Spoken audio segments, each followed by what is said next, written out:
नमस्कार, मी प्रमिला किचनमध्ये आपलं मनापासून खूप खूप स्वागत करत आहे। तर आज आपण नॉनव्हेज न खाणाऱ्यांसाठी व्हेज बुर्जी बनवणार आहोत। व्हेज बुर्जी म्हणजे काय तर सोयाबीन पासून बुर्जी बनवणार आहोत। चटपटीत आणि झटपट अशी खूप छान बुर्जी बनवणार आहोत। त्याच्यासाठी लागणारे साहित्य पाहूया। तर सर्वप्रथम व्हेज बुर्जी बनवण्यासाठी आपण इथं सोयाबीन घेतलेले आहेत। हे सोयाबीन भिजवायचे आहेत।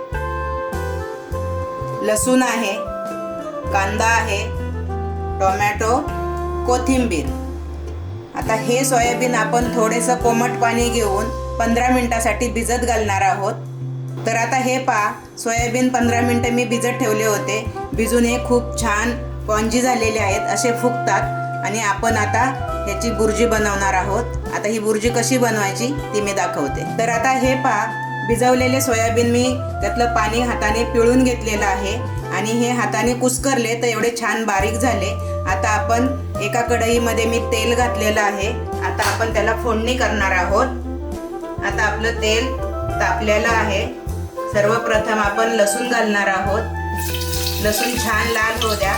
अंड्याच्या बुर्जीला लसूण घालत नाही, पण आपण ह्या बुर्जीला लसूण घालणार आहोत।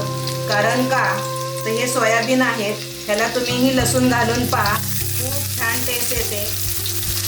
आणि आठवड्यातनं एकदा तरी सोयाबीन खात जा, शरीरासाठी खूप चांगले आहे। पहा, लसूण आणि कांदा छान लाल परतून घ्यायचा आहे। पहा, आता आपला कांदा छान लाल झालेला आहे। आता आपण त्याच्यात टोमॅटो घालणार आहोत।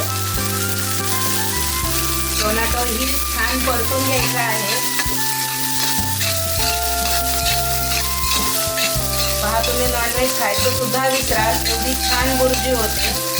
तुम्ही एकदा नक्की करून पहा, लहान मुलांना तर खूप आवडते।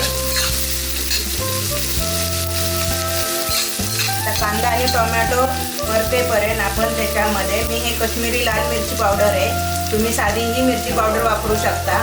मी आता याच्यात 1 चमचा घातलेली आहे, कारण काश्मीरी लाल मिरची पावडर तिखट नसते। तुम्हाला अजून तिखट आवडत असेल तर तुम्ही जास्त घातली तरी चालेल। 1 बारीक चमचा धना जिरा पावडर, अर्धा चमचा हळद। हे छान परतून घ्यायचं आहे। कांदा आणि टोमॅटोचा एक जीव होऊ द्या, कारण ही बुर्जी खूप झटपट होते, पण खायला खूप मस्त लागते। पहा कसा रंगही कांदा टोमॅटोला छान लाल आलेला आहे।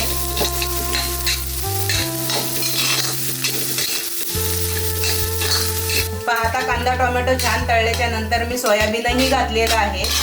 आता आपण याला 5 मिनिटांसाठी एक वाफ काढणार आहोत। मी आता याला झाकण ठेवत आहे। पहा, आता 5 मिनिटं झालेली आहेत। आता आपण बुर्जीवरचं झाकण काढूया। वाव, छान कलर आलेला आहे। आता आपली बुर्जी तयार आहे। मी आता सर्व करते।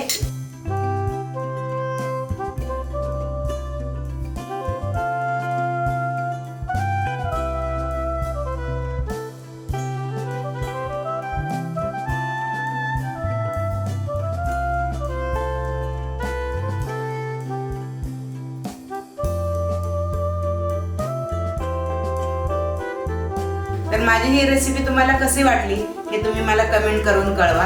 माझ्या चॅनलला लाईक करा, सबस्क्राईब करा।